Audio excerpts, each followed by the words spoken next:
ફ્રેન્ચો આવ્યા, વલંદાઓ આવ્યા, અંગ્રેજો આવ્યા, એ બધું એ બધી પ્રજાઓ બીજા દેશની આવી અને અહીંયા વેપાર કરવા એ ચાલુ થઈ. એમાં ઝઘડાઓ ઊભા થયા. એક અંગ્રેજો અને ફ્રેન્ચોનું યુદ્ધ થયું.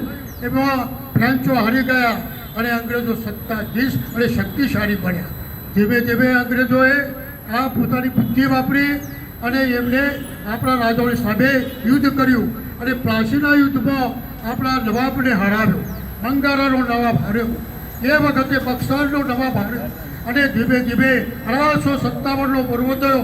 અને 1857ના પર્વમાં એટલું એ યુદ્ધ જામ્યો, હજારો માણસો ગવાયા અને એ વખતે અંગ્રેજોની જીત થઈ. કાયબાભાઈ લશ્કર હતું, ઇબ્રાભાઈ દારૂગોરો હતો અને એ કારણે 1857 એ જીત્યા. આ પ્રમાણે ધીમે ધીમે એ આપણે બક્સરની લડાઈ પણ હાર્યા. ધીમે નવ જાગૃતિ આવી.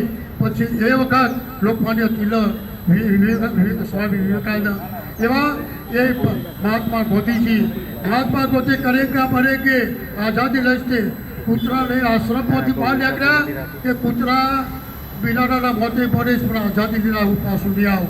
આમ આવા આપણા નેતાઓએ એ બલિદાનો આપી અંગ્રેજોની સામે લડ્યા અને શ્રીમતી અંગ્રેજોને સત્તાઓ આપવી પડી. આ રીતે આપણો આઝાદીનો ઇતિહાસ આ પ્રમાણે હતો. જય હિન્દ, જય ભારત.